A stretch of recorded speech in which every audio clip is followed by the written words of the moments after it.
Oh, as crazy as bad as last night was for the Golden State Warriors, I guess yesterday afternoon, it ain't over. The season's still going. We could literally a week from now be looking at this moment and thinking to ourselves, thank God that's passed because the Warriors are back on track. This has been this is what this season has been all about. Just craziness. There's not much to make sense of here. Sophia Jones joins me. She's going to provide her perspective on a brutal loss for the Golden State Warriors yesterday, a preview of another huge game tomorrow at Chase Center. Also, the Golden State Valkyries have a draft coming up. Sophia, you ready to do this? I am. All right, let's hear Draymond make that guarantee because I'm now not so certain of it. Let's talk about it. It's the Golden Days. They always find something to nitpick, and that's because there's expectations for us to win. We are going to win the championship. Let's go. In a minute, I'ma need a sentimental man or woman to pump me up.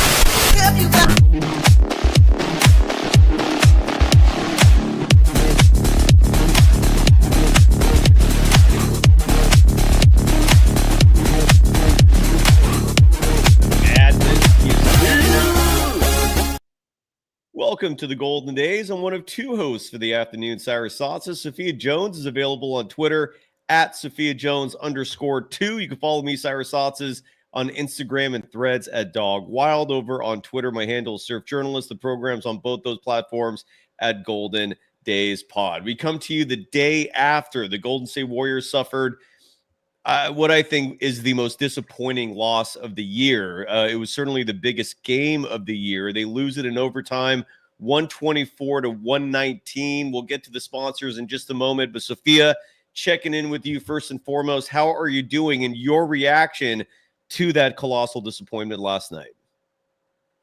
Yeah, I'm doing well. And just like you said, it was a major disappointment. It was a must win for the Warriors to avoid the play-in tournament for another consecutive year. And it came down to a lot of poor decision making in the final minutes of regulation as well as overtime. And that really just sealed it for the Clippers, who, on another note, are playing at an extremely high level, and the Warriors caught them at a very bad time.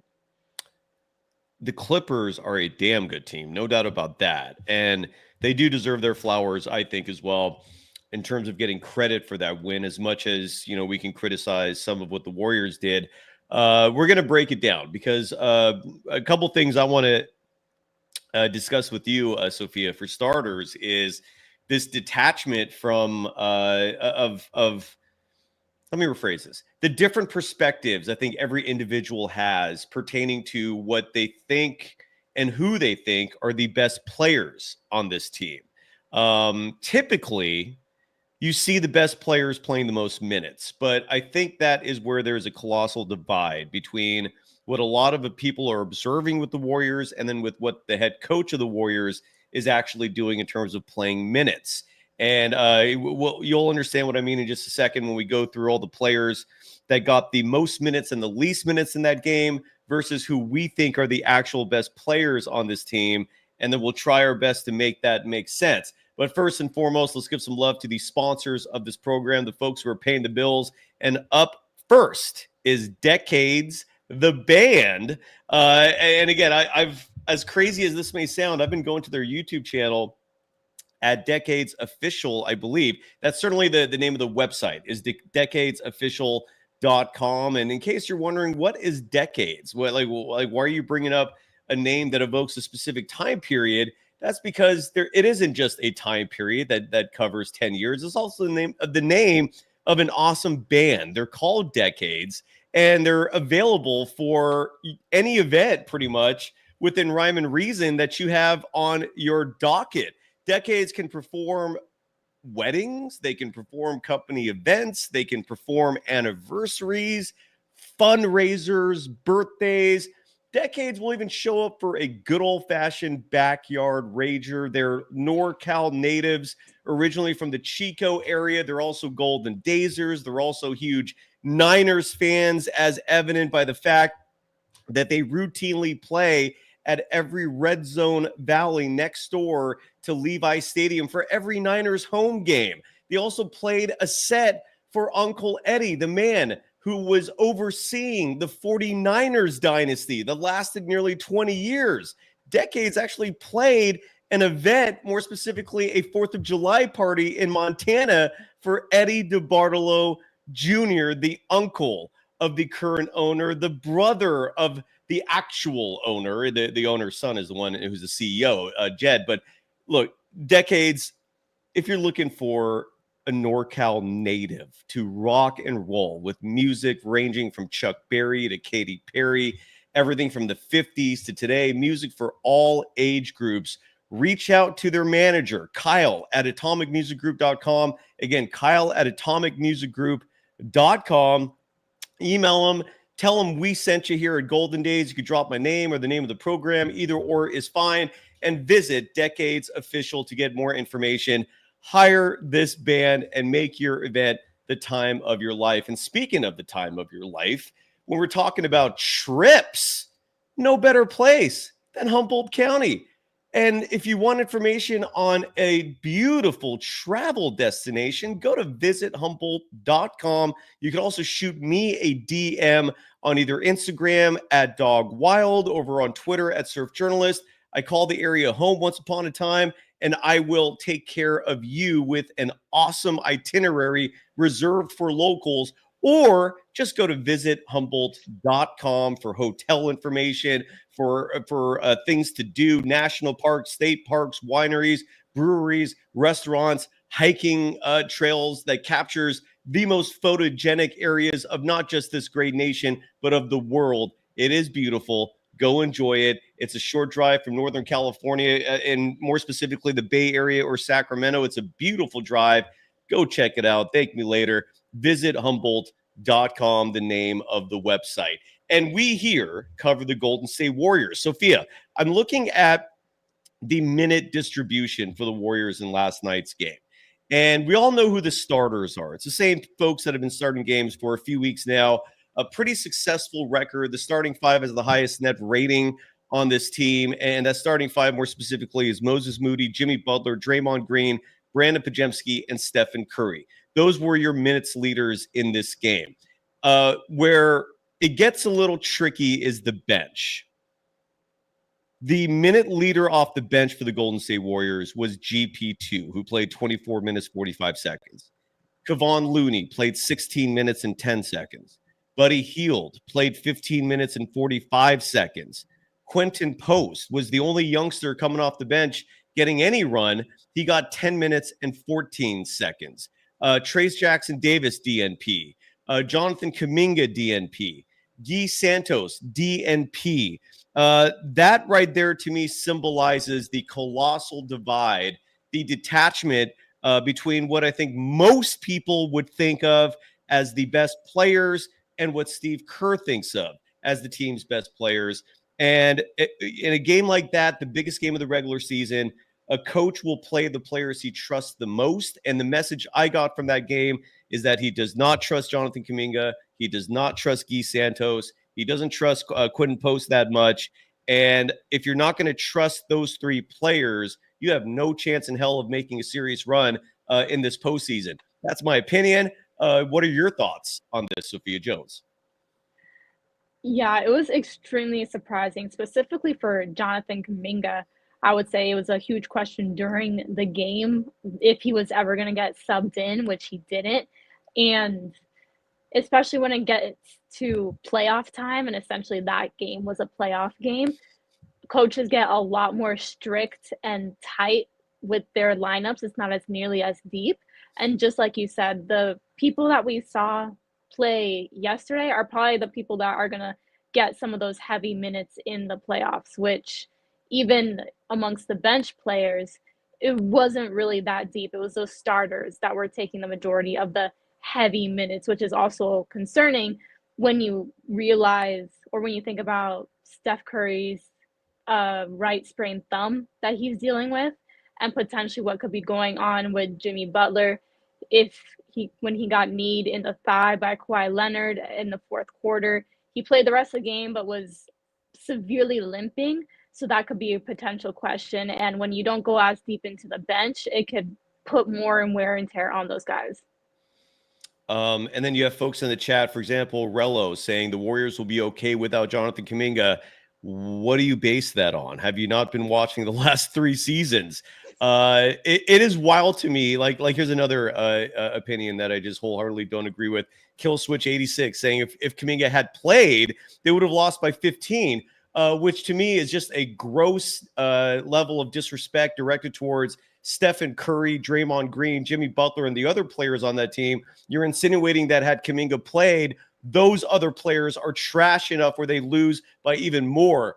Wholeheartedly agree to disagree there. And again, the part of this that where we see this massive divide between, I think from a talent perspective, what you see as the best players on this team versus what a coach thinks is the best players on this team. Sophia, last week, Steve Kerr said in an interview that, and this is wild to me, I'm still blown away by this, that he does not see Draymond Green, Jimmy Butler, and Jonathan Kaminga as 3 players who can fit together on the floor. When I heard that attribution, we played it on the show as well, my immediate thought was not that, okay, that he publicly came out and said he just doesn't like Kaminga, not personally, but as a basketball player and as a fit on his team. But the fact that he can't make 3 of the best players on your team play together, and maybe more importantly, the fact that he's telling ownership in the front office that the players you constructed for me are not good enough, I think is a crazy message. I think ultimately what this is going to come down to is this offseason, either Kerr or Kaminga goes. I can't see this relationship continuing beyond this season. But again, when the front office builds a roster for you and your coach is sitting here telling the front office that, well, the players you think are the best, I don't think are the best, and I'm just not going to play them, that's a shot fired. I mean, that's like a blatant, like, there is no sugarcoating this. He's telling ownership, I don't agree with who you think are the best players. What is your interpretation of that messaging? Because I think that is some crazy stuff. It is, especially when you consider that Draymond Green and Jimmy Butler are both very willing and unselfish passers and players in general. They're not extremely ball dominant in the way that Kuminga is a little bit more of an ISO player. So when you think of that dynamic more so, it doesn't make a ton of sense why they can't coexist on the court at the same time. If anything, between Green and Butler, they could help Kaminga get easier looks instead of having to do it himself and go one-on-one every single play. And if anything, also just for his length, and he's not just a pawn on defense. He can guard and he can defend and just provide a little bit more size in the Warriors' perimeter as well. The size part of it to me is what sticks out the most. It's I don't understand the rationale of thinking a lineup. Again, I've mentioned this before on the show, and we saw it again in last night's game, that the kryptonite when it comes to rotations with this team is having Steph, Podziemski, and GP2 out there together.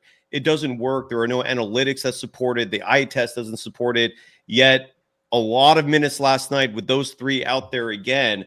I've never seen, outside of maybe Don Nelson, I've never seen another head coach in the NBA disregard size this much. Have you? And can you at least try to rationalize the reasoning for it? I mean, I know speed is a big factor, but is GP2 that much faster? Is he? I don't know. Can you explain it? And if not, I understand. I promise. That's a difficult ask. I would say it was especially highlighted in the game yesterday, where the Clippers just thrived the whole game on either giving it to Kawhi Leonard so he'd go one-on-one and get with him a mismatch, or James Harden just getting downhill and drawing the defense and then kicking it out, which again, since the Warriors lack vertical length, they can't close out to shooters nearly as well. So I felt like that was a huge Achilles heel for the Warriors yesterday, and one of the big reasons why I lost the Clippers. And James Harden, he's one of the best in the league at doing that stuff. So he's gonna play that way. But for the Warriors, you can combat it a little bit by even giving some of those minutes maybe to Moses Moody more and just having that length on the floor. Moses Moody didn't have the greatest of games yesterday. Played 30 minutes, 29 seconds, 2 of 4 from the field, just 1 3-point attempt, and it didn't go in. But despite all that, I thought it was kind of crazy that at the end of the game and for the majority of those OT minutes, we didn't see Moody out there. Who we saw playing a lot of those big minutes was Buddy Hield.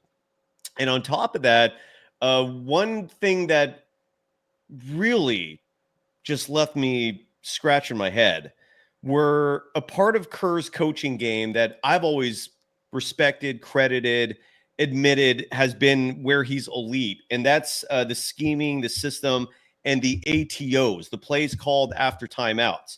We had 2 ATOs last night that made no sense whatsoever. One of those was literally an ATO. This means a play that Steve Kerr in a huddle called for Draymond Green to put up a 3. I know last year was a great 3-point shooting season for Draymond Green. He made just shy of 40% of his threes. However, that was an anomaly. That is not the norm.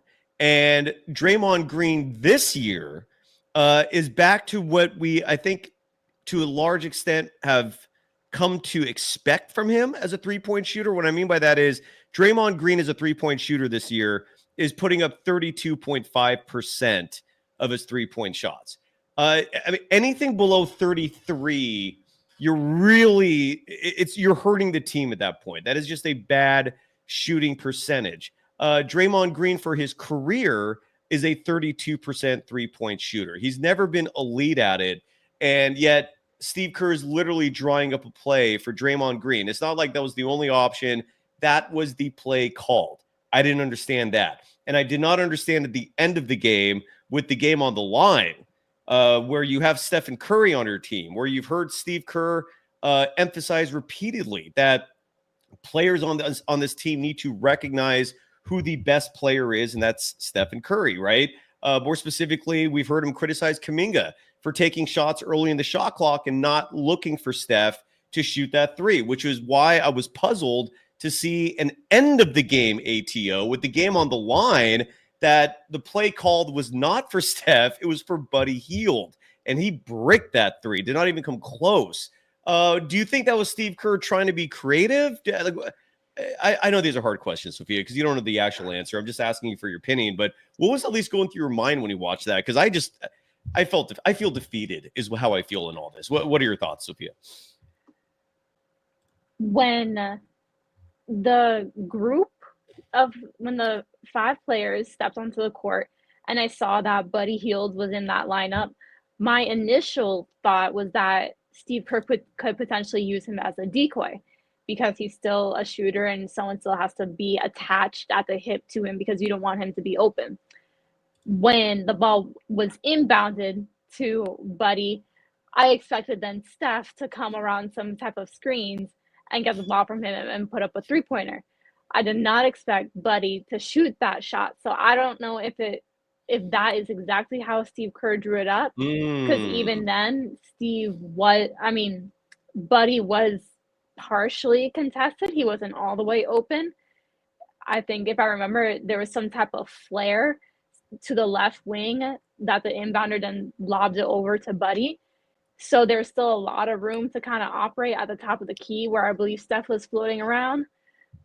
I'm not sure, though. It is just extremely puzzling, especially with the night that Steph was having as well. He was going crazy in the fourth quarter and overtime. He finished 7 for 12 on 3-pointers. So no matter how hard he's getting defended, you want to find Steph. Big time. Yeah, big time. I don't think that was the smartest shot selection there. And great point that maybe that was in fact not set up for Buddy, but he read the situation and thought that was the best shot to put up. Before we move on from last night's game, because I feel like we covered it plenty last night. Side note, if you actually watched until the very end, at about the 90-minute mark, I did have a trespasser on my property. I record the show from my home studio that I set up myself. This was all by design. I love it. Until random Karens just out of the blue show up. It was a warmer day yesterday, so the window was open, but it was also like 3 p.m. Pacific time. And there's literally, look, I could understand that, my voice maybe carries a little bit, but there was literally someone using a leaf blower outside. And so I don't even know what was going on, but just a random stranger who I did find out who I found out who the person is in hindsight. But just to give everyone an update, for the person who interrupted the program and ended it prematurely last night because I had to have the police come, turns out she is a crazy neighbor. On my Threads account back in November, I posted a video of a police standoff just outside my window that I woke up to one day at 7 a.m. Literally like 10 police cars, like megaphone saying, come out with their hands up. To wake up to that at like 6:37 in the morning, that's a trip. And it's the same house. It's the same person. So I have a crazy neighbor. I feel like a lot of people do in life. But just to answer that story, because I saw a few people in the chat asking what happened with that yesterday.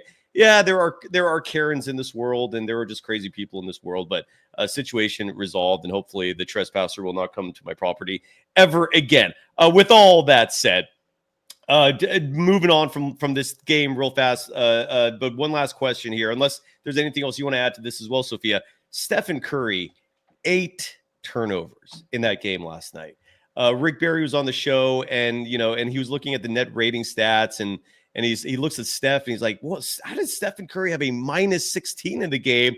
And again, we do these shows right when the game ends, so we're not doing a ton of research on the analytics for these post-game shows. A lot of it's reactionary, and so I didn't even see the turnover number at first. I'm going, "Oh wow, yeah, minus 16." And then I slide over and I'm looking at Steph. He's got 36 points. He's got even had 2 steals. He had 6 assists, 3 rebounds. 3 rebounds, which is, so number. 7 of 12 shooting from deep. I'm going, okay, that's a good number. A perfect 9 of 9 from the free throw line. Everything's looking good. I even shot 50% from the field, 10 of 20. And I'm thinking about what Rick just said, going, yeah, I don't get it either. Minus 16. And then I look at the turnovers. 8. I don't know what Steph's career high in turnovers is for a game. And while you answer the question, I'm going to try to find it. But what was your reaction when you learned that Steph had 8 turnovers in one of the biggest games of the year? I'm going to add something to this after your answer, which may not make people happy, but it's something I'm noticing. But your reaction to Steph and those 8 turnovers, which marred an otherwise beautiful game statistically. What were you thinking when you saw that? Yeah, that has always been a caveat of Steph Curry's game, where on one end, he plays extremely free and loose, which allows him to make the types of plays that we see all the time on SportsCenter. But on the other end, he has very careless turnovers.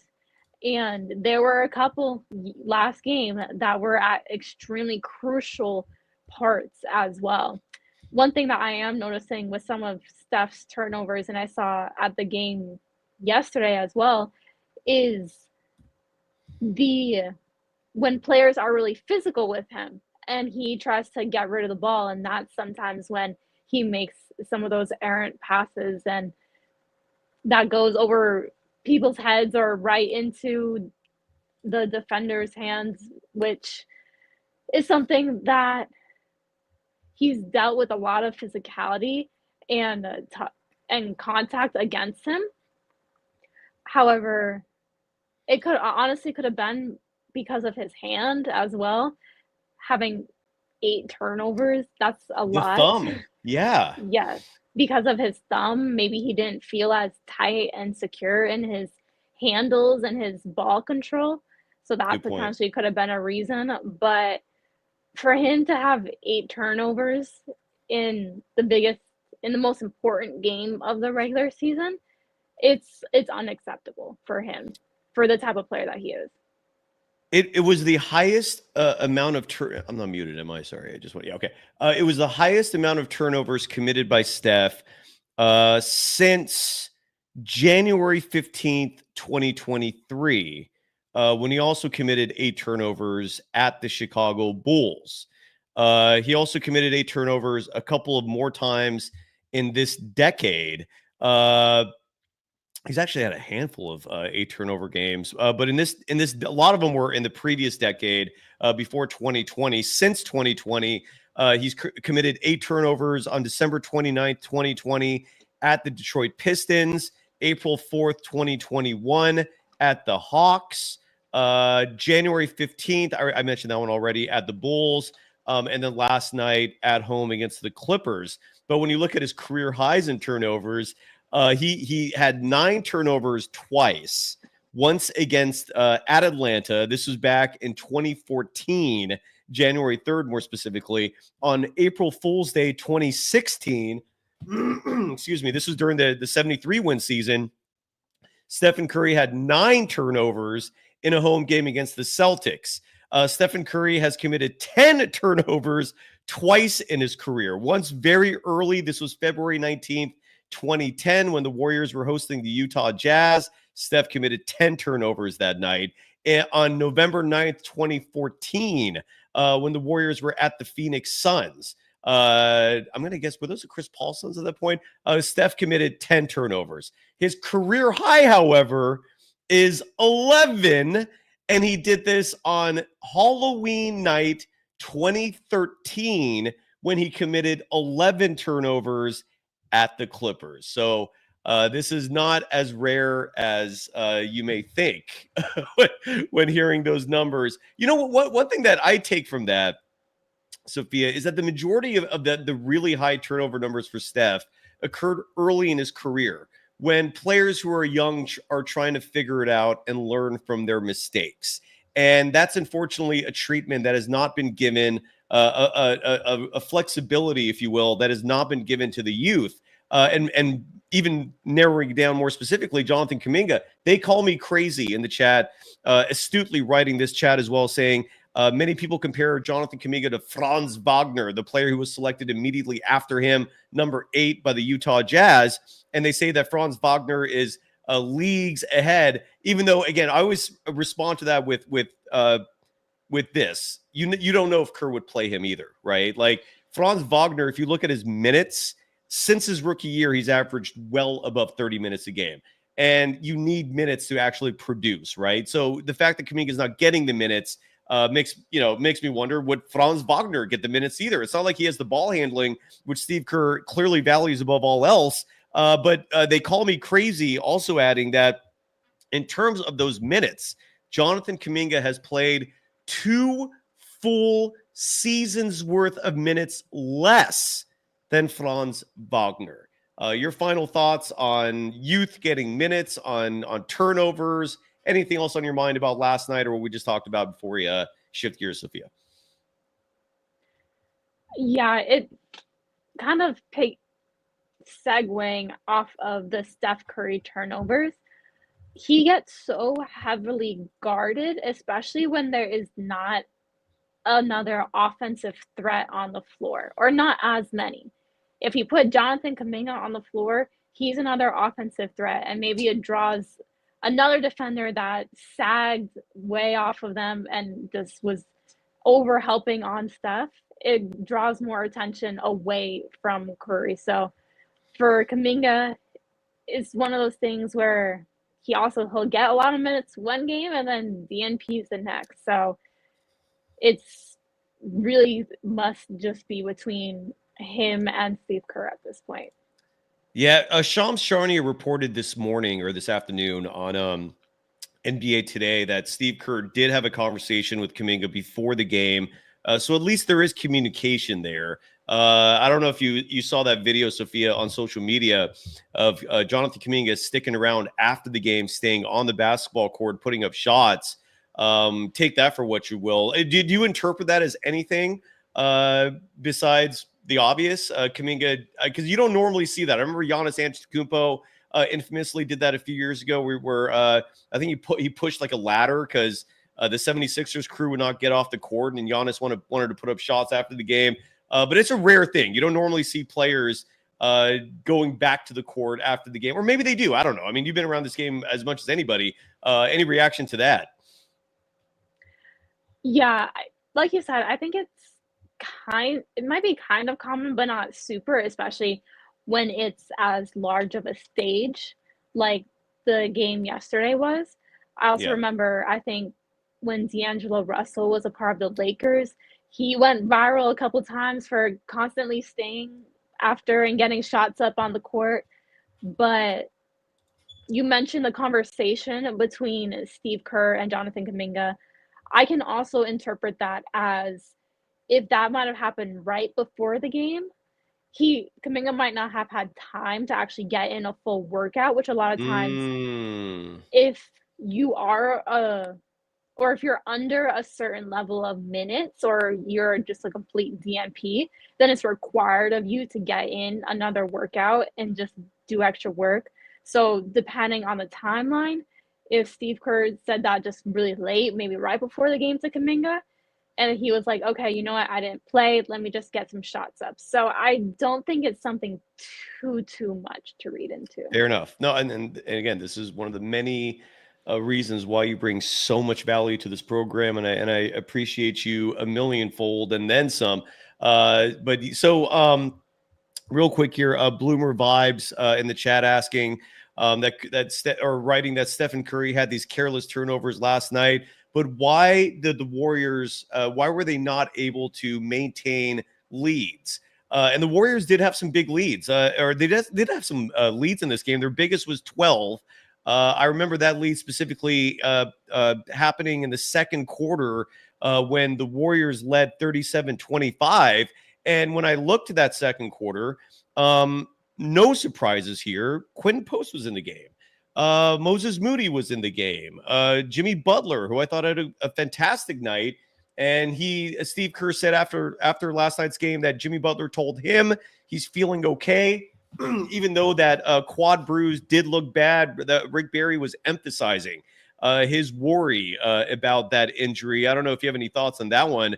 But the Quentin Post minutes, playing the right players, I think that was a huge reason. And then Quentin Post was pulled from the game, and slowly the lead started to diminish. Kevon Looney came into the game for Quentin Post at the 7:24 mark of the second quarter. The Warriors were still leading by 8. And this is something that I do notice a lot, that when players that Kerr doesn't trust as much are in the game, Quentin Post being an example here, and the Warriors start to relinquish a lead, Kerr will panic.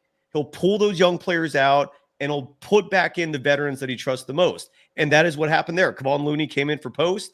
I think GP2 came into the game at that point for Moody, and the Warriors quickly relinquished that lead. And you look at the net rating figures. Again, net rating, one of the values of that statistic is getting an idea of who was doing the right things out there on the court for a team.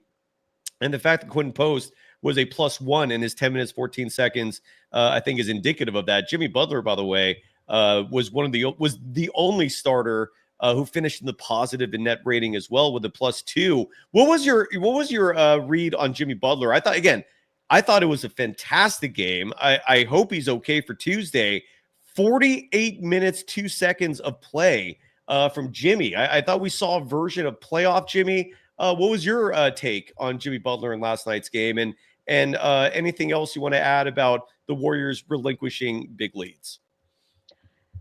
Yeah, I actually think, if I recall correctly, when they built up that 12-point lead, I believe it was in the Stephless minutes as well. It was, correct. Where a lot of the offense was really just being run through Jimmy Butler. And he, again, showed why he's such an invaluable piece to this Warriors team, with not only his scoring ability and ability to get to the free throw line at ease, but his passing as well. He finished with 9 assists last game. So I think that when we look at that plus minus stat for Steph, the turnovers showed a huge part, but especially he was a little cold in that first half shooting. And when that happened and when he came out and everything started to go through Jimmy a little bit more, it worked out. Jimmy Butler, he's huge. I mean, I don't think there's any debate there. When the trade first happened, all I envisioned was, the very fit that Steve Kerr doesn't see. Draymond, Jimmy, Kaminga. This just these three athletic freaks. They can all play defense. They can all attack the rim. Are they 3-point, marksmen? No. But can't you surround those three with Steph and, someone else on a routine basis? Like, people love to bring up the fact that the net rating for those three is like, I think, a -23 in 38 minutes of play, to which I respond, A, 38 minutes is not a huge sample size. B, I actually looked at, broke it down a little bit to see who was playing alongside those three. And of those 38 minutes, only 23 of them had Steph there. So that means already that the other 15 minutes did not have Steph on the floor with them. So who knows who these other shooters are? But ultimately what we're seeing, I think, is just a head coach and the power they have, especially when they have subjective feelings about certain players, right? I mean, this is the gatekeeping power of Steve Kerr. He decides who plays when. It is a lot of power. I think it's a huge reason why you see coaches oftentimes blamed for a team's malaise, is because the coach is deciding who plays. And in a situation like this, where you have a prized young lottery pick who was drafted high in one of the deepest drafts in NBA history, and in year 4, his minutes are diminished, he's getting DNPs. Something's going to happen this offseason. I think. It's just, yeah. As Sherla Brown writes in the chat, the jig is up. It is. I'm very fascinated to see what happens there. Any final thoughts before we preview the Warriors and the Grizzlies, Sophia? Nope, no final thoughts. And that leads to the Warriors and the Grizzlies. And again, as crazy as this all sounds, the Warriors are still alive. They're still very much in it.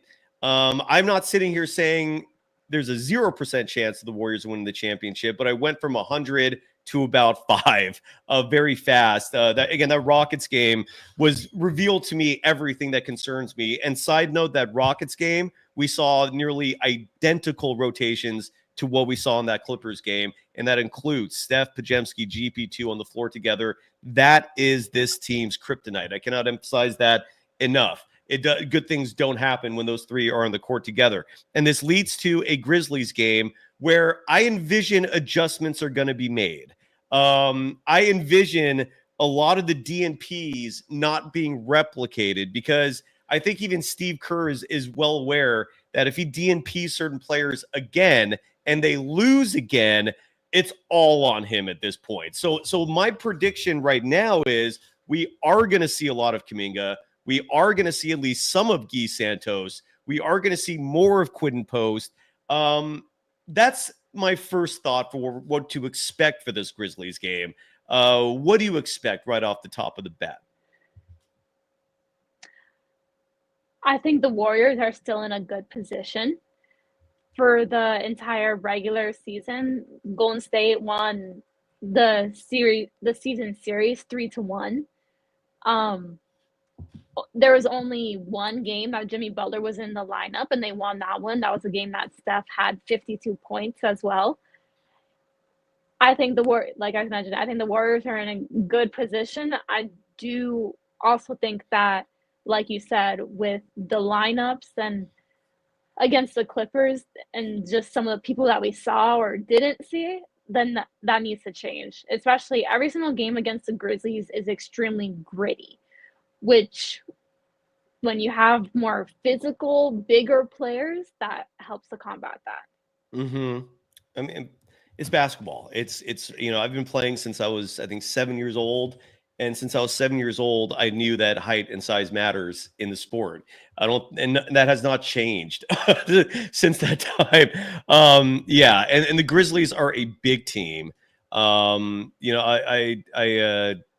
do you envision in terms of adjustments? Like what do you predict is going to change from what we saw in the Clippers game, if anything? Or do you think Kerr will double down on these same rotations? Your thoughts? It's hard for me to think that Kerr would double down. You mentioned the size of Memphis. You have Zach Edey, who's a huge interior presence, as well as Jaren Jackson Jr., who not only does a lot on offense, is also huge defensively in guarding. So I think that having maybe a little bit more minutes taken away from that small group of players between Steph, GB2, and Pajemski having more minutes being taken away just from that when that group is in the game at the same time and giving it to a little bit more length, especially vertically, that will help to benefit the Warriors for sure. Yeah, it would. And as you mentioned, the Grizzlies are a big team. I thought it was crazy Friday night when the Warriors lost to the Spurs. No, I'm sorry. When they beat Portland, which set up the Sunday Clippers game. I remember seeing there was no line that night immediately. And then someone in the chat brought up that one of the books had released an early line and it had the Warriors -4.5, which I thought was wildly large. And the Clippers money line was like +180. Again, I saw those lines and my immediate thought was, damn, like if you're a gambler, pounce on that before the line changes. And it did. It landed finally at Warriors -2.5. The money line almost became even, and the Clippers won. We fast forward to the Warriors and the Grizzlies, and the line for this game, once again, the bookies are putting a lot of faith in the Warriors to win, even though they're 0-3 lifetime in the play-in tournament. The Warriors are 7-point favorites over the Grizzlies. That is a big-ass line. The bookies think the Warriors are gonna win, obviously, and win comfortably. The over-under on that, 229. So picture a 115-114 score as a push for the OU. The Grizzlies, a +243 on the money line, meaning you bet $1 and you win $2.43 if that bet comes through. So the bookies consider Memphis to be a big underdog. I get it, but I would not bet on the Warriors -7. I'll just leave it at that. Your thoughts on that spread? I know you're not a big gambling aficionado, and that's okay. Correct me if I'm wrong on that, but your thoughts on the Warriors -7 in tomorrow's game? No, you're not wrong. I'm with you. That does seem like a little bit of a big margin, especially considering that the Warriors have lost, I believe, their last 3 games at home, in which the game tomorrow is going to be at home as well. The Grizzlies have been a little inconsistent in this last leg of the season, as opposed to the Warriors. For the most part, you could say that they've been rolling. They're 7-3 in the last 10 games. But once it gets to that, when you add the element of desperation into a situation like the game, that's when just the numbers and analytics don't show everything. So I think that the Grizzlies are always a team that are going to compete, especially with the history that they have with the Warriors. Neither of the teams like each other, so the Grizzlies are going to come in with a chip on their shoulder. They're mad that they started the season so well and slipped to be in the play-in, and the Warriors are going to want to handle business. Oh, it is a rivalry. Even without Taylor Jenkins, this is a rivalry. What are your thoughts, a side note, by the way, on John Morant getting a massive fine for the gun shooting gesture, which started with Buddy Hield, and now he's lobbing grenades. He seems to be getting away with that gesture. I haven't seen any penalties for that. But I mean, is it naivety? Is it just, I mean, what are your thoughts on John Morant? Because the potential there is so high, and I do feel like he's squandering a lot of that. What's your John Morant take? The potential is so high. For me, I think it's kind of funny. He seems to be it is funny. It is. It is. He seems to not be taking anything too seriously at what the NBA is throwing at him. He's taking the fines. He says, I got the contract. I can afford it. I'm going to continue to be me and have fun. And sometimes I honestly do think that having characters to a certain extent like that in the NBA isn't a bad thing. It's Truth Hurts, by the way, dropping $1.99, saying that the silver lining of the Warriors losing to the Clippers is that, at least from Truth Hurts' perspective, he or she would rather face the Rockets in the first round than the Lakers. And the reason for that is, in terms of the teams, is because the Warriors, had they won, would have had a first round matchup against LA. Now, if they beat Memphis, they will finish as the 7 seed and have a first round matchup against Houston. I would have agreed with this sentiment from Truth Hurts 2 months ago. You're asking me today on April 14th. I don't agree with it. I actually think the Lakers would have been a better matchup for the Warriors. I know the officials are a concern given their bias toward Luka and LeBron, but the Warriors had an answer for that in Jimmy Butler, and the Lakers don't have a lot of size. Houston does. And Houston is evolving. I know they don't have a lot of postseason experience, but they have enough talent where I think they are trouble. I don't know if I agree with the sentiment now. Do you? Who would you have rather faced if you're the Warriors, Houston or the Lakers in the first round? I actually would take Houston. I think that they are untested in playoff atmospheres, which with the Warriors having that championship pedigree, it really does go a long way. Houston, they're a little bit similar to like how we saw the the Thunder last year, where they were very young, very ambitious. They are one of the top seeds in the West. However, when it came down to it, especially in the playoffs, they just got overpowered by superstars. And I think that Steph, Jimmy, they're the superstars that could potentially overpower the Houston Rockets. They're still Golden State still won the regular season series 3-1 against the Rockets. They lost to them also. They did lose to them in the NBA Cup. I believe it was the quarterfinals, but again, that was a Jimmy-less team, which is completely different. But I think for the Rockets, because they're so young, I do think that it's a good matchup for the Warriors. The only thing that really does worry me, you mentioned the size specifically with Sengun, but also during the playoffs, it's very increased intensity. And in the last Warriors loss to the Rockets, they did not respond to the physicality. So if they want any shot at winning, they need to make sure that they guard the interior and present size and be physical.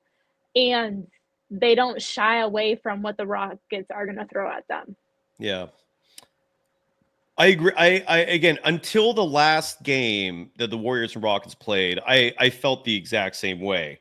And then that last Rockets game revealed to me a Rockets team that showed Amen Thompson growing as an individual. He's going to be scary good as early as next year, if not then very soon after. His brother as well. Those two, there's a very good reason.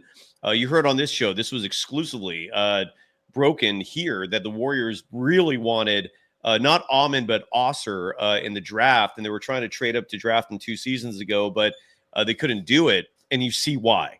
These kids are freaks. And then you look at players like Tari Eason, who feasts on the Golden State Warriors.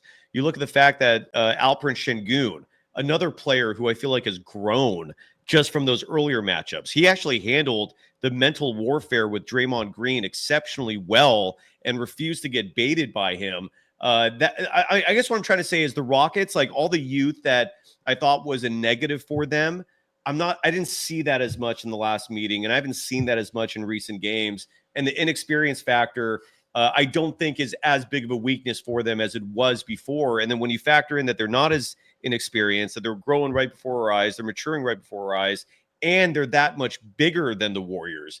Steven Adams minutes, Alperen Şengün minutes, Jabari Smith minutes. Amen Thompson would be a center on the Golden State Warriors. Instead, he's like a small forward for the Houston Rockets.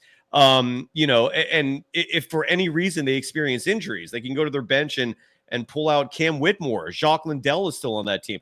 The Rockets scare me. So I don't know who the preferential opponent is, but I will say this.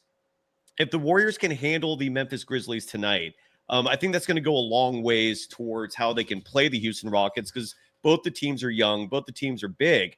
And when you look at the Memphis Grizzlies, this is who's going to ideally start for them in the matchup tomorrow at Chase Center. I believe 7 p.m. is the tip for a pivotal game, not a must-win. The Warriors can lose, and we're going to talk about that in a second, because there is a worst-case scenario here, which is frighteningly bad for the Warriors. And I'm going to explain what I mean in just a moment. But the Memphis Grizzlies, they're likely going to come to Chase Center tomorrow and present a starting five of John Morant, Desmond Bane. I don't know much about Vince Williams Jr., but is listed as a starter for them. If you know anything about him, let me know, because Vince Williams Jr., I am naive as all hell to this kid. I don't know much about him at all, but he's a starter. Jaren Jackson. I think he just entered the starting lineup when Jalen Wells injured his wrist, I believe, and now is out for the season. Another key player that had played in all the previous matchups against the Warriors, who will be out. Yeah, is he good? What does Vince Williams Jr. bring to the table for Memphis? Do you know? Sorry, if you don't know, that's okay. I think he was just I'm player that worked his way up. Well, my guess is he's there for defensive purposes, because I'm looking at his stats, and he's only played 27 games this year, and he only shoots 27.4% from deep, averaging 6.6 points per game.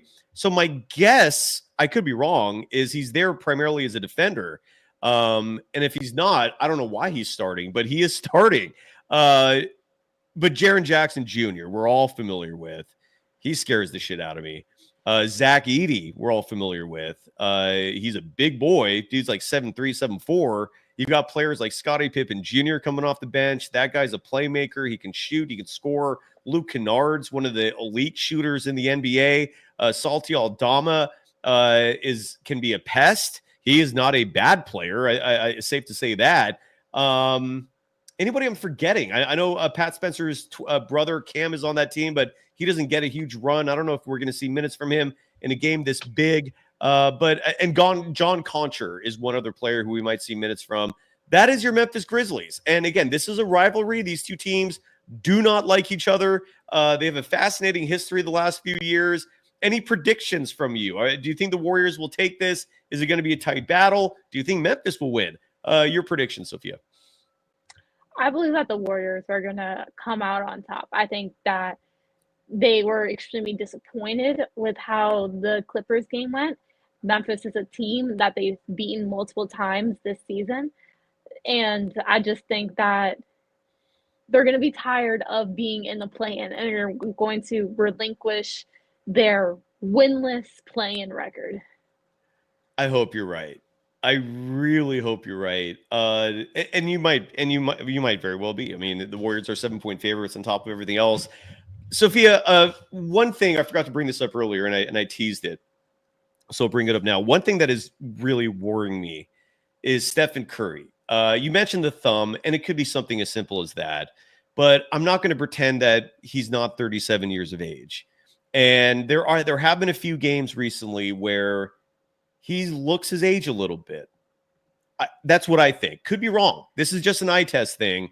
This is the second time in his career that his three-point shooting could potentially dip below 40%. Side note, is that correct, by the way? I thought I saw that somewhere. It could be wrong, but the three-point shooting percentage is likely going to finish below 40, which is not the norm for him. But am I crazy in terms of thinking that Stephen Curry's aging for our eyes? Am I misreading things here, which I could be? But this is the first time I've ever had that thought enter my brain. I did not think that early this season when everyone else was piling on Steph, when the Warriors were struggling. But there have been a few games recently where he doesn't quite look himself. I could be wrong on that. Your thoughts? I think part of it does have to do with a lot of the injuries that he's been dealing with. He's also spoken about before where essentially there are seasons within the NBA season that he kind of changes his approach and mindset towards every single game. So it really could be something where there are just certain games he chose to coast a little bit, if that makes sense, because it's unrealistic to 100% go 110% for 82 games. And potentially it just could have been a case of that, but I am in agreement with you where there have been more games than normal recently where Steph just looks a little worn out, which he just might need to do extra recovery or something, and maybe that it helps. We talk about when he's in the game with Gary Payton or Brandon Pajemski. But when you have other ball handlers like that just bring the ball up the court and look for him, it can help take the load off of him in that way as well. There's a couple people in the chat, like Kepik, if I pronounce that right, really wants me to go after Kerr. I mean, look, you know how I feel. There's no point in piling on or beating a dead horse, and we're still in the middle of the season. But you know how I feel. I don't like it. Or I don't like the job he's doing in terms of developing players and his rotations. I've always said he's a great coach in terms of schematics, the system, he's inherited and modified and evolved systems that he learned from Phil Jackson and from Greg Popovich. I will say this though. I don't think his system is innovative anymore. I feel like every team's doing what he does or what he teaches. Every team's running split actions. Every team has players moving off the ball. Not at least most teams. Some teams are even trying to evolve beyond that. The Memphis Grizzlies, case in point, they don't believe in screens. Sophia, have you heard about this, or at least have you had a chance to observe the guy who replaced Taylor Jenkins? I forgot his name. The interim head coach for the Grizzlies currently. He believes in an offensive system where you don't run pick and rolls. You don't set on-ball screens. I think he believes in off-ball screens for the simple reason that he feels like screens cause traffic. It reduces spacing. And so by limiting your screens to off-ball action, the person who's actually who has the ball, who has the usage rate running like an electric meter, that person is enjoying more space as a result. Eddie, I'm not sitting here trying to explain this like an expert because I have not observed it closely enough to indicate as such. It's just what I've read mostly. But what my point is, this is the NBA today. Like what Steve Kerr brought in 2014 is not the innovative ingenuity that it was back then. Everybody knows the system. A lot of teams are running it. Some teams are trying to even move on from it. Your thoughts on the system and the idea of an offense where on-ball screens are phased out? I think that's wild to me. Your thoughts? An entire offense is crazy, but to a certain extent, I mean, when you have a player like John Morant, I guess, that's handling the ball and can pretty much get downhill on majority of anyone that's guarding him, it does render an on-ball screen pointless sometimes. So I can understand in that sense, but at the same time, I do think on-ball screens create a lot of mismatches and advantages and keeps the defense on their toes as opposed to guarding one-on-one. I had a conversation today on the phone with a really close friend of mine in the media. He's very connected. And one of his first questions was, what was Rick's reaction to the game last night? Like, was even Rick Barry criticizing Kerr and the decisions? And I was like, yeah. And on top of that, I mean, not at the level I do, but yeah. And I thought what was really funny from Rick yesterday, Sophia, and you may or may not appreciate this because the chat was on fire and the phrase Hobbit ball was used to no end.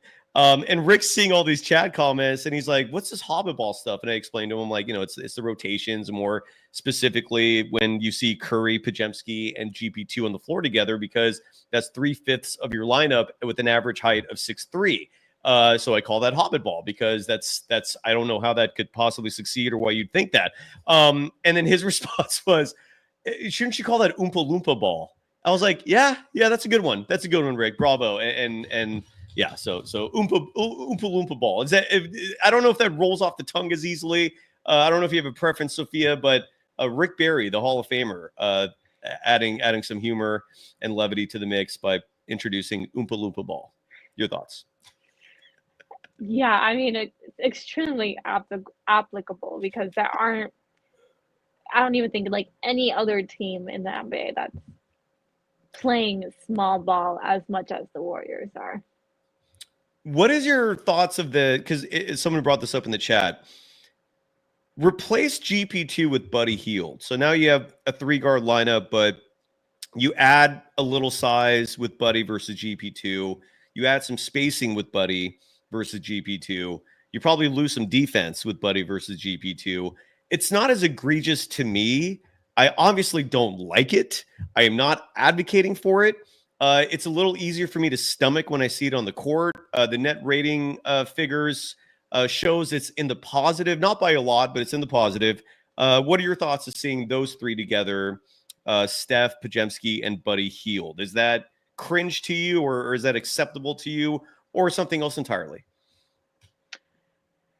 Yeah, because I think one of my biggest issues with the Steph Pajemski GP2 lineup is it's small for defense. And I think that with Buddy, yes, you get a little bit of size, but sometimes that size doesn't pay off if he can't guard one-on-one as well. So there's really, it's a huge defensive liability to have that lineup in, honestly. Offensively, it might help for Buddy to space the floor shooting wise a little bit, but I think his ball handling is a little bit less than what GP2 can provide. So I don't know. I wouldn't take that lineup over the previous trio. And again, the Warriors taking on the Grizzlies. And again, if they win, they play the Rockets. They get 5 days off.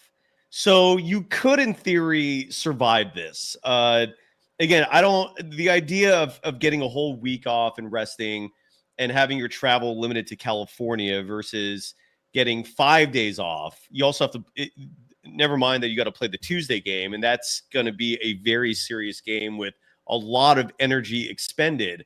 So that's one extra game, 2 to 3 days less of rest, but potentially survivable. Where, again, if they win Tuesday, you set up a Sunday game 1 at Houston, 2 versus 7. The winner plays OKC and the 8 seed, whoever that ends up being. And we're going to do a playoff preview and talk Valkyries in just a second here. But one thing that I wanted to touch on is, and I'm sorry that my brain went there, but it did.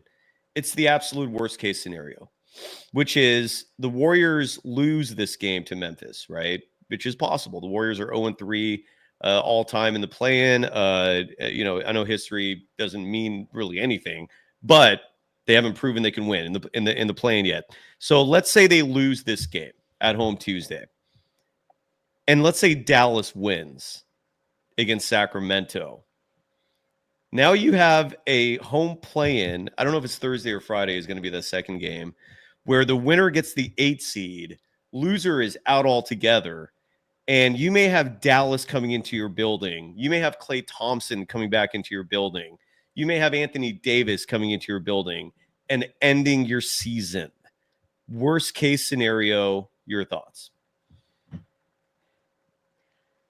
Yeah, worst case scenario, if the Warriors lose tomorrow against the Grizzlies and they had to play that to be the 8th seed, I would be extremely fearful, not because of the other team, even if it was Sacramento that ended up winning over Dallas, it wouldn't have to do with the other team, but I would just be very fearful that the Warriors just emotionally and physically wouldn't have enough left to the tank to win that game.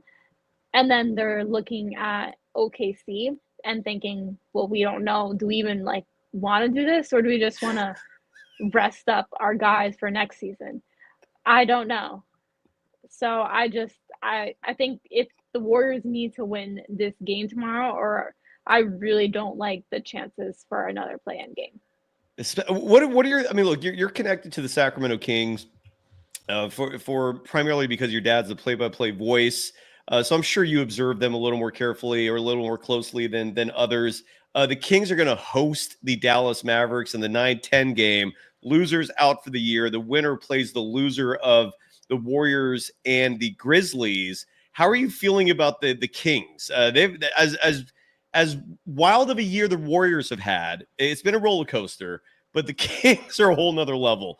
What are you hearing from that side of Northern California?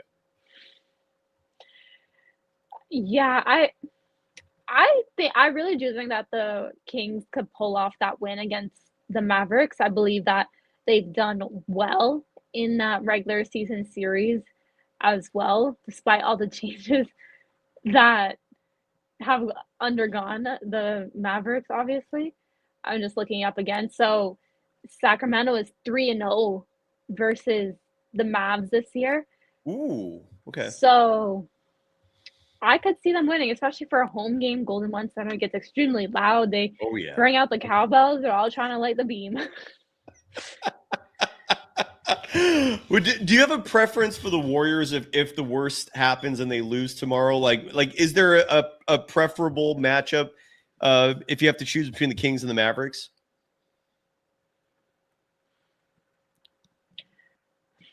I'm honestly not even sure. Especially because with the Mavericks, Anthony Davis has been back. He's never a player that I like seeing going up against the Warriors. But however, with Sacramento, they always seem to want to play their best against the Warriors as well. Yeah. I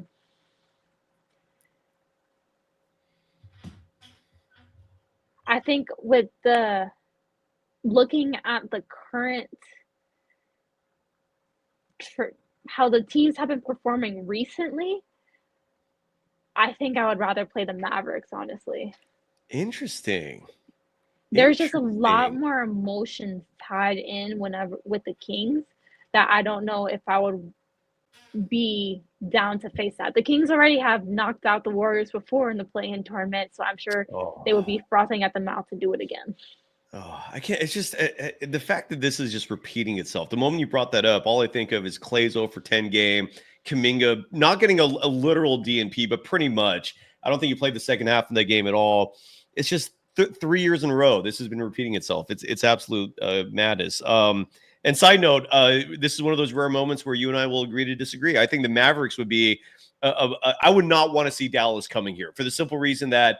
The thought of Klay Thompson having a career night, the thought of Anthony Davis having just vengeance in his eyes, like flames shooting out of him. I don't want to see Dallas coming here. To me, that is worst case scenario. I follow what you're saying. I totally hear what you're saying. The Kings, and here's another thing: the Kings don't have Malik Monk. I think Malik Monk is injured, and he usually plays outstanding against the Warriors. So no Malik Monk. Give me Sacramento all day, every day. Because again, Dallas coming here, that's oh boy. Do you mind if we take a quick look at the other playoff matchups? Because there's a lot of interesting series here. You down for that? Yeah. So, and here I'll even play the music because I feel like this is worthy of some tunes because there's no more scoreboard for the rest of the year. So we'll have to find some other excuses to play the music. So in the postseason, some playoff matchups are set in stone. And are they doozies? Boy, are they. The Lakers and the T-Wolves, 3 versus 6. I love the idea of Anthony Edwards knocking Luka and LeBron out of the first round of the playoffs. I think it's a very strong possibility. Your thoughts? The Timberwolves have been playing very strong recently. They're getting hot at the right time. Like you mentioned, like in Anthony Edwards, how young he is and how much he's willing to prove. He's going to want to get his get back against Luka. Well, and Anthony Edwards plays Luka well. I'm very curious. The Timberwolves are usually a great defensive team. They're bigger than the Lakers. I'm absolutely rooting for the Timberwolves. I'm not even going to be shy about that. Go Minnesota. I hope LA goes down in flames in a first round exit. The other matchup is also damn good. I mean, I'm already predicting the Clippers will win this series. It's Nuggets, Clippers, 4-5. The Nuggets have home court, but the Clippers, the way they're playing, the fact that Zubac is an answer for Jokic, they're not the same clearly, but it's an answer. At least he can hold his own to a certain extent. I think the Clippers will win that series. I'm going to predict Clippers in 6. Your thoughts? I think Clippers in 6 is extremely reasonable. The Nuggets, they're another team that kind of started off at a really high note and have slipped a lot. They've been dealing with a lot of turmoil, firing Mike Malone. right before the playoff, that could have lingering effects. So in the Clippers, they're playing some of their best basketball between Kawhi and James Harden. They've proven to be winners, so I think that they could easily send the Nuggets back in the first round. Yeah, it's that should be a fun one. I'm just elated that we're going to get a lot of great basketball for the next 2 months. Hopefully the Warriors will be a part of that. So those are your guaranteed matchups in the first round of the Western Conference. Do you have a prediction for Lakers and T-Wolves? Because even though I want Minnesota to win, I have no clue if they're going to do it. I don't have a strong prediction there at all. Do you? I really don't. It's a toss-up. I think it is a toss-up. I think the series is going to go to at least 6. Say again one more time? I think the series is going to at least 6 games. If you were to ask me right now, I think either the Timberwolves might win in 6 or the Lakers are going to win in 7. That's a good prediction. I agree with that. I like that. I'm looking at the history of these two teams. They played on opening night. The Lakers won that game, but it's so hard to read anything into a game that long ago, especially considering Anthony Davis was still on the Lakers. So LA won the first matchup back on October 22nd. They played again on December 2nd. The T-Wolves won that game. This was in LA. Meeting number 3 between the two teams was on February 27th. LA won that one in LA. The last game that the T-Wolves won was in Minnesota. I apologize for that. So that's it. They've only played each other 3 times. LA won the season series 2-1, but one of those games was back on October 22nd. So that should be a wild and fun series. Over in the East, what we have set in stone are the New York Knicks hosting the Detroit Pistons. Jalen Brunson is back from the ankle injury. He's been back for a few days at least, I think about a week. Detroit, first time in the playoffs in a long ass time. Any thoughts on that series? That should be a fun one as well. It should definitely be fun. I do think that the Knicks are going to come out on top, but the Pistons won't just roll over as well. Yeah, absolutely. Detroit, congratulations to Pistons fans. You have a beautiful nucleus set up for you for a very long time. And I've said this before, Sophia, no need to answer this. This is just me trying to paint a picture of how I view Steve Kerr as a head coach. If Monty Williams was coaching the Golden State Warriors when Kevin Durant was there, he would have 2 championships. Take that away, and to me, Monty Williams and Steve Kerr are cut from the exact same cloth as coaches. What Monty Williams was doing with the Pistons in terms of rotations, identical, borderline identical to what Steve Kerr is doing with the Warriors, where he's just playing who he thinks is the best fit, regardless of statistics, regardless of the eye test. The comp there, in case you're ever wondering, what's the comp for Steve Kerr, Monty Williams? I think they're exactly the same. And again, you don't have to answer that. The other, or touch on that. The other playoff series in the East is 4 versus 5, and that's the Indiana Pacers, who finished as the 4 seed. Congratulations to them. They're going to host the Milwaukee Bucks, who likely will not have Dame Lillard dealing with that blood clot issue. Who they will have, though, is Giannis Antetokounmpo, who has not played in the postseason in 3 years. That is crazy. Like, every time the playoffs start, he's gotten hurt. The timing of it's been brutal. This year, they will have him. Any thoughts on that series? I believe it was the Pacers that knocked the Bucks out of the playoffs last year, again in Giannis list. So I think that the Bucks will take that series with Giannis leading the way and wanting to get some revenge and prove that that Bucks championship wasn't a fluke. It is crazy how many games he's missed, and the timing of the injuries. It's been brutal. Miguel R. dropping $1.99 saying that Steve Kerr, Kevon Looney, Buddy Hield, Gary Payton II need to go in that order. Okay, yeah, no pushback. Again, those players should not be getting minutes over Kaminga, Guy Santos, Quinton Post. Quinton Post, particularly. I mean, you look at some of the best lineups on this team. If you're relying on net rating analytics, no justification for not giving Quinton Post more minutes. There's just no excuse. He's the best three-point shooter on this team. He's 7 feet. He's not a defensive liability. You look at the 5-man lineups, and he's in 2 of the top 5 without Stephen Curry. Is on top of that. Yeah, I wish Quinton Post would get more of a run. And there's $1.99 right there. Armando Lara, a professor at UC Berkeley, comes to this program regularly in the audience, in the chat. He's got a Substack, and I've got one as well. I just created, which I'm going to promote here in just a second. But he wrote this thought. He wanted me to read on the show, and I'll do it. I'll give Armando love here. He wrote these words exactly, Sophia, in your reaction to this. Quote, "We believe," and he's saying we, referring to him and his cousin who run this website. So let me start over.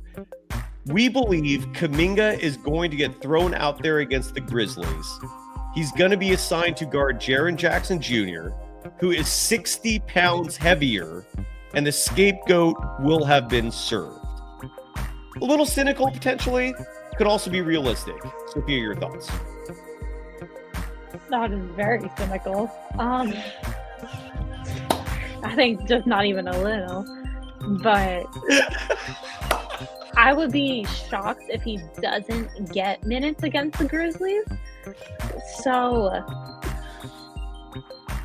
will he go have that matchup against Jaren Jackson Jr.? I don't know. I could see it, but I could see it happening, honestly. It's hard for me to believe that they will go so far as to put the blame on Kaminga, because usually when there is a scapegoat in any scenario, it falls on the best player. So I think that Kaminga has a little bit too minor of a role to suffer the brunt of the blame. We shall see. Great response. Sophia, love you. Your contributions are, again, invaluable on this program. We're not going to finish up without talking about the Valkyries, and we will be focusing a lot on them once their season starts. They have a draft tonight. I saw an interview with and I have no names in front of me, so please forgive me for that. But the French player who's 6'6", who I saw one mock draft saying that she was going to fall to the Valkyries at 5. I don't think there's a chance in hell that's going to happen. I think she's going to be picked with the second. She's going to be selected with the second pick in the draft. She would be amazing on the Warriors. I saw this interview with her today. She's smart. She would be perfect, but I don't think she's going to fall to number 5. What do you think is going to happen in this draft tonight? Paige Beckers will be the top pick. Who knows what happens after there? Your thoughts? Yeah, Paige Beckers. She's, I think, 100% going number 1 to the Dallas Wings. The player that you mentioned, Dominique Maloney, I believe her name is pronounced. She, I believe, will go number 2 to the Seattle Storm. She's an international French player. She's only 19 years old. There have been comparisons to Victor Wembanyama and just the raw potential that she possesses. But I like that. The Valkyries have the 5th pick in the draft, which I think they will snag Anissa Morrow. And we've talked about her a little bit before. She's 6'1" post from LSU. She's a double-double machine. She led the nation with 30 double-doubles last year. She averaged 18.7 points per game, 13.5 rebounds per game. Oof. The head coach for the Valkyries, Natalie Nakase, has talked about she just wants competitors that are coming in with a chip on their shoulder. And I think that Anissa Morrow really contributes to that. And she's going to be one of those players that is just going to come in and try to do whatever it takes to get the job done. Oh, beautiful. Malonga is the name. I think my apologies if I call the Valkyries the Warriors there a moment ago. Bruce Morrow, thanks for correcting me on that. Yeah, Malonga, she's like mature. She's smart. Just would be a great chemistry piece. And then when I saw the highlights and I'm watching her just slam dunks home, it's like, God damn, that would be perfect. I don't know why that one mock draft even had her falling to 5. There's no chance in hell of that happening. But Yeah, so and I guess the draft is starting now. Sophia, I'm guessing you're going to want to watch that. So I will set you free. We will set everyone free. The show is over. We're back at this tomorrow night. I'm going to have a panel with me, Larry Kruger, Dan Coach Emilio, Ryan Smith, Frank Red. None of them know yet that they're going to be part of the panel. So if you're watching, this is officially your invite. I'll also text each of you in just a minute to see if you're open and free tomorrow night. But that's the plan. We're going to have the panel. Hopefully it's a party. If they lose, oh boy, then we got It'll be a funeral. then this becomes even more interesting. If they win, it's the Warriors and the Rockets tipping off Sunday. So, and Sophia Jones joins us every Monday for V For Valkyries. Sophia, any final thoughts before we go? Anything you feel like I forgot to touch on that we should touch on? Nope, I just think that everyone should tune in right now to ESPN and watch the WNBA draft.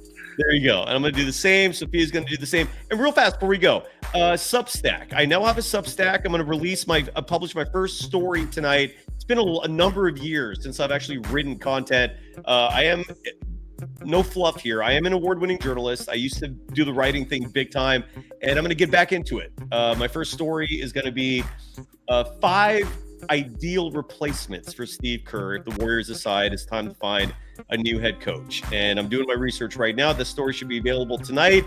It's on Substack. All you got to do is check out dogwild.substack.com. Same handle as my Instagram and Threads, dogwild.substack.com. That page will also serve as a newsletter for this publication. So please check that out.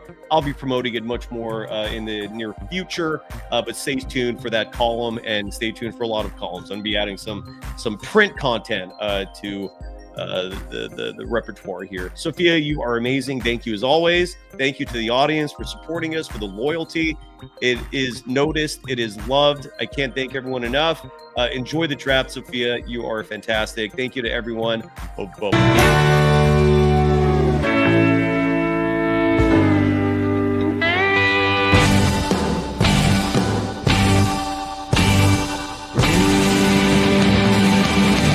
gotta get you in on this.